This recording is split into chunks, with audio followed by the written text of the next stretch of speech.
By the way, Trump has also said some great things about China recently. He said he wants to disengage our naval forces from the South China Sea. He's sending signals about withdrawing forces from Northeast Asia. He wants to disengage most of our forces from Europe, not because he wants to abandon Europe. He would like to sit back and support Europe as Europe sorts itself out. That, to me, is a breath of fresh air, because we've had for 50, 60 years nothing but four-star Army and Air Force generals trying to tell the Europeans how to do everything, or various secretary generals who've been pathetic puppets of Washington.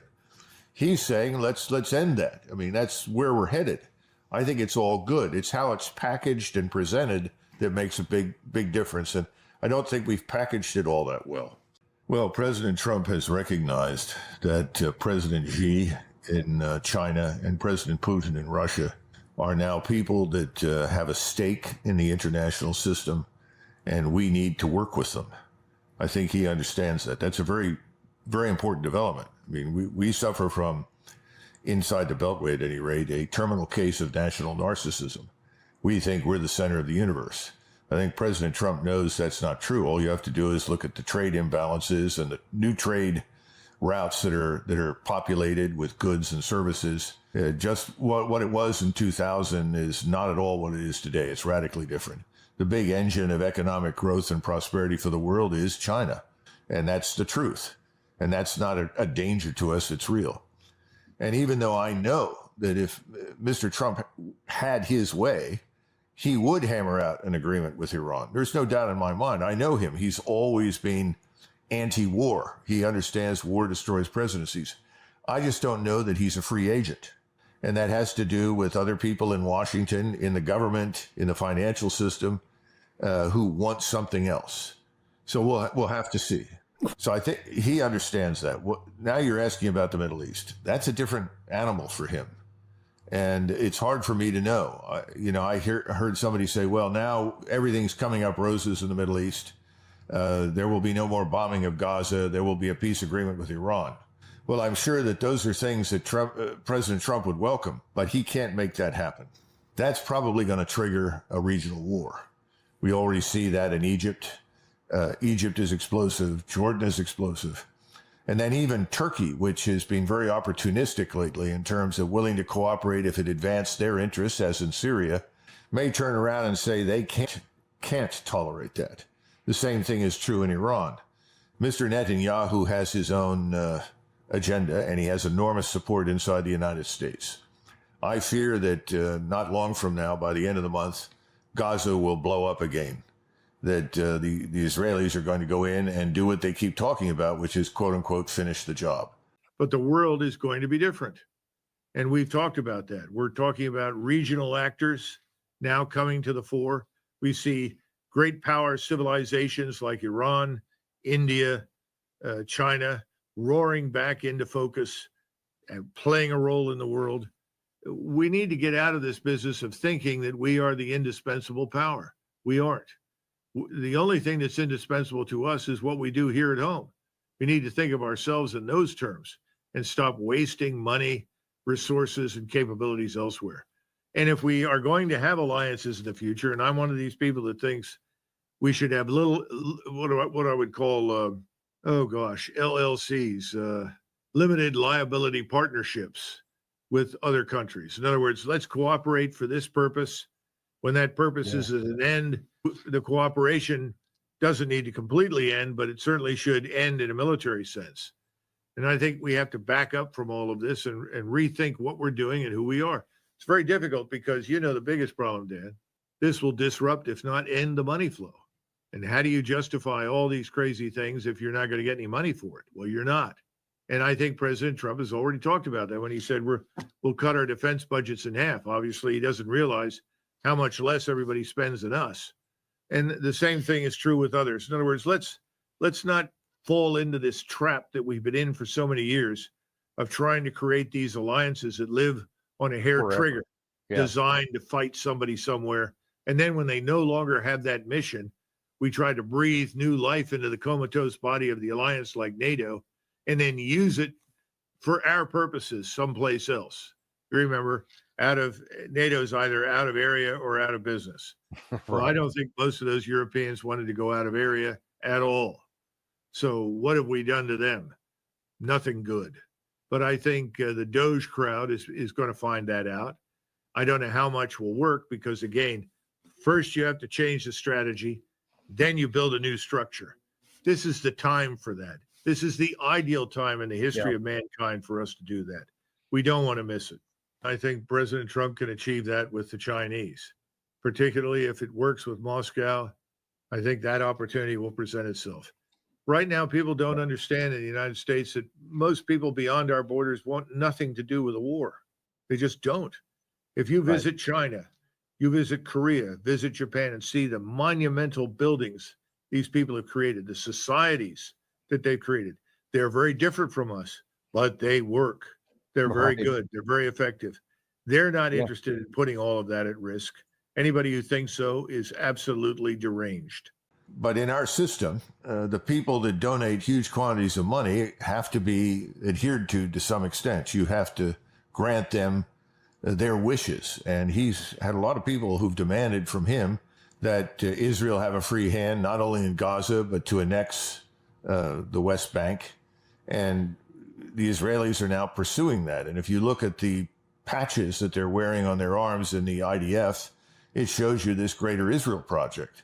And that controls everything from southern Syria all the way to the west bank of the Nile River and all of Sinai and so forth.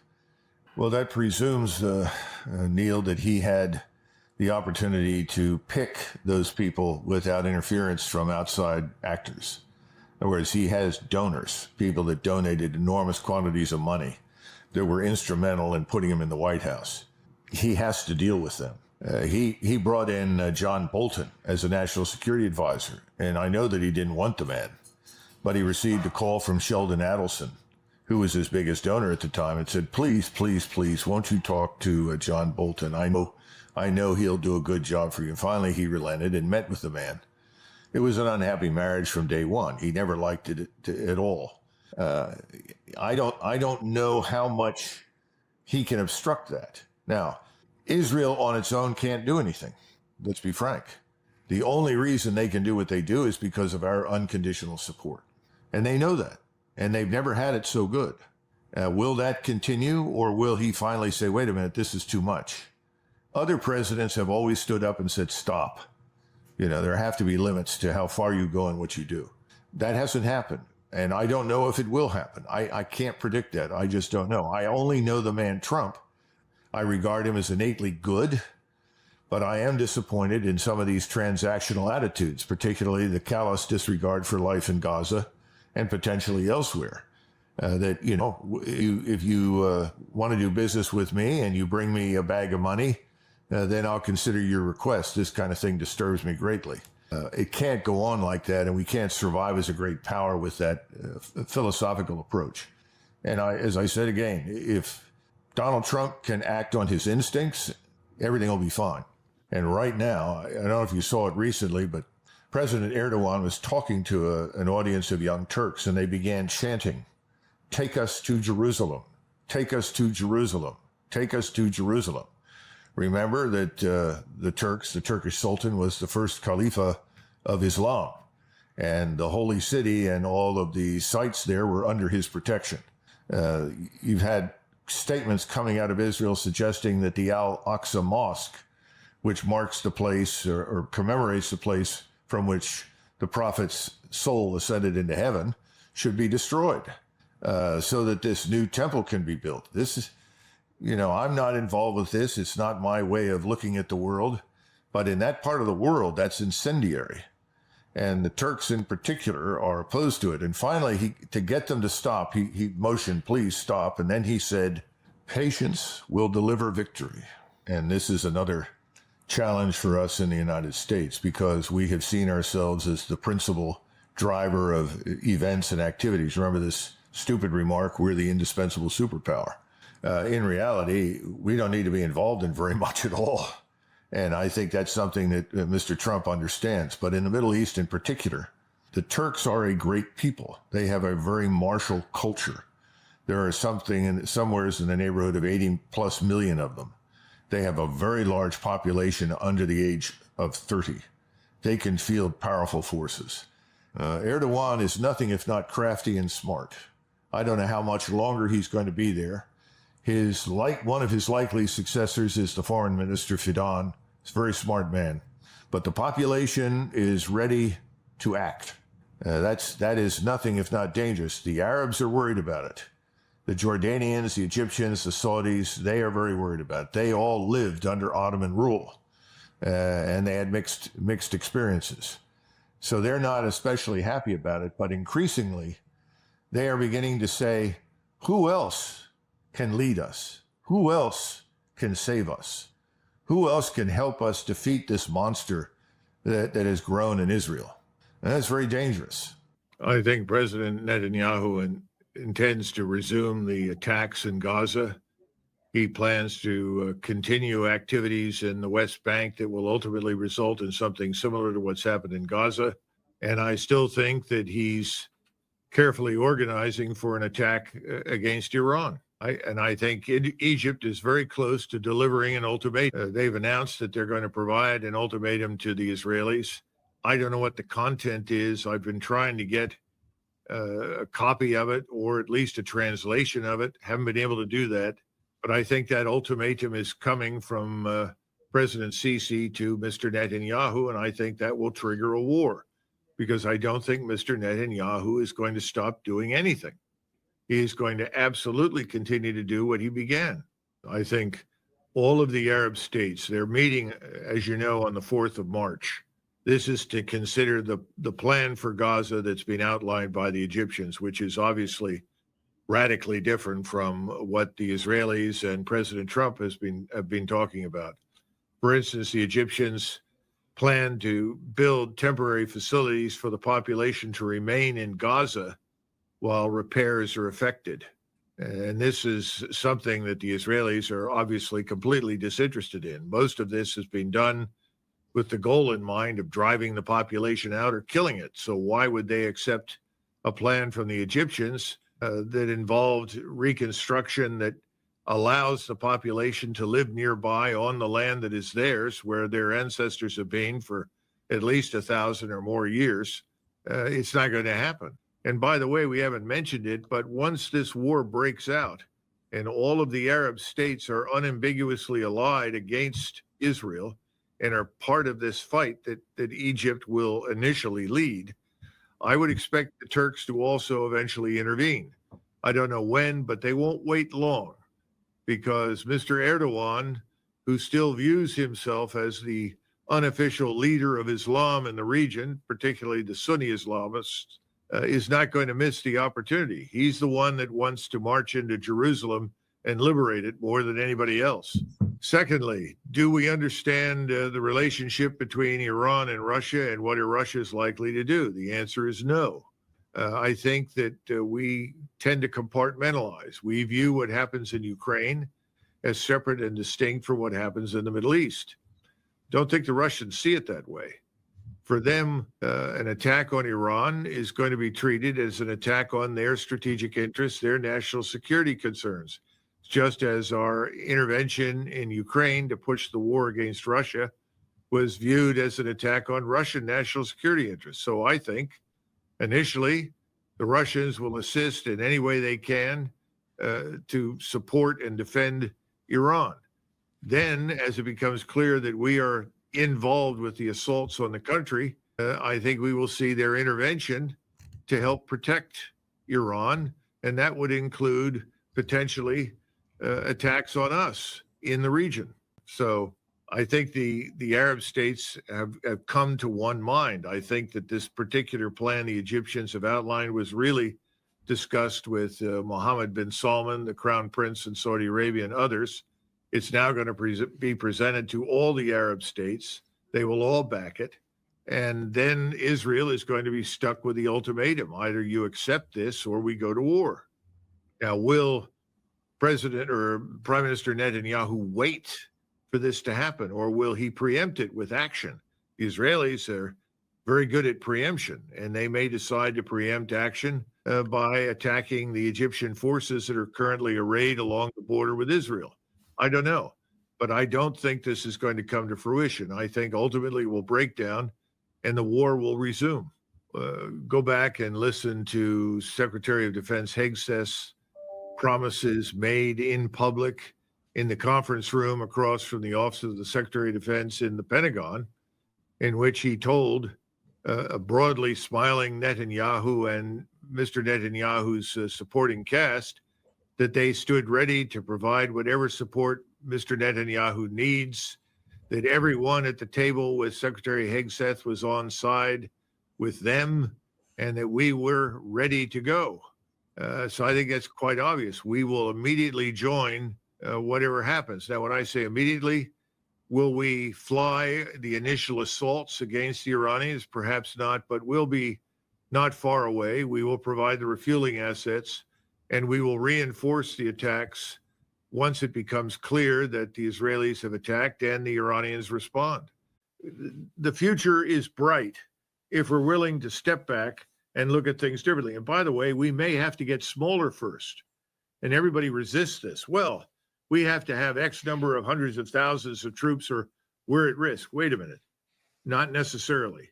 We're not facing imminent existential threats from Russia or China. That's a lot of malarkey. We know that's not true.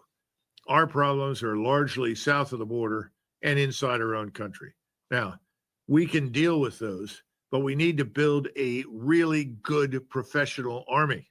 And that army needs probably to become smaller. And once you make it clear that we're not going to send people on pointless missions to places in the world that have no chance whatsoever of ever developing into societies like our own, but are going to wallow for many, many years in confusion, which is, by the way, their right to do. They have a right to their own culture, a right to the way they live. It's not our business to influence that. If we can accept that and get out of this, then I think we can build a very fine professional force that can do all of the things that we really need. The other point is we got to get out of this business of assuming the future will look like the past. The Army generals cling to all of this overseas presence, just like the Navy, the Army, the Marines, and the Air Force. If they lose their overseas presence, then what do? Well, how about defend the United States of America? I can come up with a good rationale for 500,000 troops, most 90% of whom are here inside the United States. They may be organized differently, may be equipped differently, and be capable of different things. But we have problems here inside the country, and we have them on our borders. The Army has a role to play. We need to look at our Guard and Reserve, and they need to mirror, in many respects, the regular Army. We've lost touch with all of these things, and we've worn a lot of people out. We've driven a lot of talent out. We've got to sit down and get back to basics and understand that our borders need protection, and we may have to fight in our hemisphere, not just along the border, but in other places. That's different from what we've been doing. And the same thing holds true for the Marine Corps. But the notion that we should be prepared to go thousands of miles away from home and conduct campaigns on the scale of World War II, Korea, Vietnam, or finally Desert Storm, and what we've seen over the last 20 years, is absolutely ludicrous.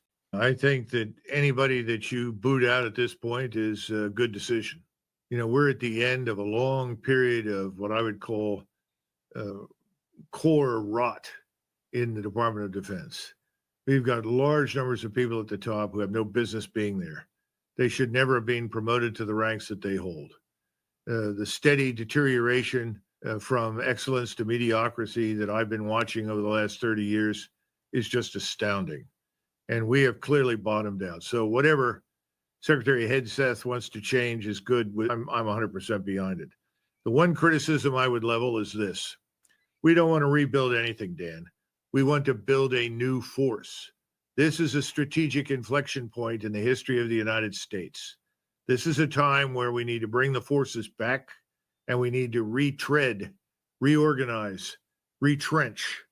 That means organize for a different war in the future and pay attention to our security here at home, principally the border with Mexico, but not just that, the borders, the coastal waters. You know, it's back to bring the Coast Guard back from the South China Sea. Ridiculous. Bring the Coast Guard back from the Indian Ocean. Ridiculous. Get focused on what really counts, and that's defense of our homeland. That has been ignored for far too long. You know, one of the things that Secretary Hegseth and the new Secretary of the Navy ought to do is bring in a snapshot from the satellites regarding where all the ships at sea are in the United States Navy, surface vessels and submarines. They can do that. And then look at what the picture was 30 years ago. And I've actually participated in this, and I can tell you that picture hasn't changed much. And the real question is why? You know, I listened to someone today that said, we have to build a much bigger Navy. Really? Is that the answer? A bigger version of what we have? We're not about to fight Jutland. We're not about to fight Midway. This is a new world. Are these big surface capital ships really what we want for the future? I don't think so. It's as dumb as the idea that we ought to organize the army to deploy to the Eurasian continent and fight against the Russians or the Chinese or somebody else. That's crazy. Those days are over. We're never going to get across those oceans. The submarines will sink us. Missiles will sink us. We don't have to have surface vessels all over the world because we have satellite-based surveillance, reconnaissance, intelligence. We can find things out, but build a new force, and that can be done. Stop clinging tenaciously to the past. You know, there's this old expression from Peter Drucker. He said, people will always cling to the past and to the obsolete. They will never willingly march forward and adopt something new. The only way to get rid of the obsolete is to stop doing what you're doing. And there are lots of people in the Army that understand that. We're not going to refight the Second World War. We don't want to. And if we try to do it, particularly against the Russians, we'll be annihilated. You know, if you look at the density of force that was on the ground during World War II as it faced against the Germans, if we try to do that again, we'll stand by and watch rocket artillery, medium-range ballistic missiles, glide bombs, you name it, fly in and obliterate everything. What are we doing? Cutting squares in the ocean, in the Indian Ocean, waiting for what? It doesn't make any sense. We've got to sit down and take an honest look at ourselves. You know, the Marines have tried to do this. I think the outcome's been a disaster because there's also a tendency to throw the baby out with the bathwater. Oh, we don't need any more of X. No, that's not necessarily true. We may not need as many of X. We may need fewer, but we're still going to need a lot of X. And, you know, the Marine Corps, the heart of the Marine Corps, the backbone is the infantry. We need the infantry. That infantry needs to be part of the larger ground force. It is in France. It is in Great Britain. It's vital and essential that we have access to Marine infantry to cooperate with us, not be treated as a second army, but be seen as an integral part of the larger ground force that can perform that infantry mission. Now, that may involve a new organization, new kinds of capabilities, weapon systems. We can sort through that. But you don't throw the baby out with the bathwater and say, well, we don't need that anymore, or we're going to turn everybody into a rocketeer. We have lots of platforms, undersea, submersible, surface, and airborne, as well as ground-based, that can deliver missiles. We don't necessarily have to have large numbers of Marines spread out all over the Pacific Ocean, waiting for the evil Chinese empire to strike west. I mean, this is just crazy.